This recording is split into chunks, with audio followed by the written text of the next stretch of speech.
Hello, this is Mrs. Coffee. Today I'm going to give a demonstration on the water cycle using the terrarium that I made out of a giant ball jar, a mason jar. Let's see, it says ball on it, but it is a giant jar. And I put gravel at the bottom. I put a layer of charcoal or carbon at the bottom as a filter, and then I put a layer of soil and planted a few plants. These are called Mother of Millions, and there's some baby ones over here. Okay, so I put them in the jar because I'm never going to be taking the lid off, so I don't have to take care of this plant other than first planting it. But what happens is because of the water cycle. So I wanted to show you the heat source that is going to power this water cycle.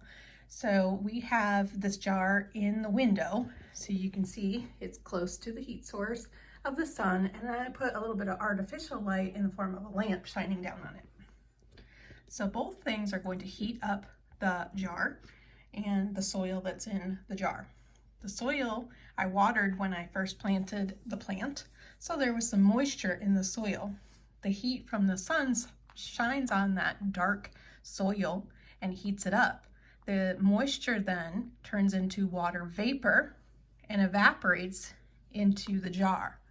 So water vapor is invisible. You can't see it, but you can see it when it condenses or when it cools off. So I'm going to show you where you can spot the condensation that has formed on the jar. This is where the warm water vapor that evaporated into the air inside of the jar, it hit the cold side of the jar, and as it cooled off, it formed condensation. So what you're seeing are these water droplets called condensation. You have to have removal of heat energy to have condensation form. So you have to have something that cools off the water vapor in order for condensation to occur. So that's what's happening here. The coldness of this jar is causing that condensation to form. And when those water droplets get really heavy, they are going to, because of gravity, fall back to the ground. So they will rain down onto the soil. And that is why I don't ever have to water this plant, is because this water will form a cycle and rain back down as precipitation onto our plant. So this type of precipitation would be like rain out in the real world, but you can have different types of precipitation. You could have snow, hail, sleet, or rain. So this is just going to be like rain, and it falls back onto the plant and onto the soil. Now, there is another form of evaporation that is happening in this jar as well, because we have a plant.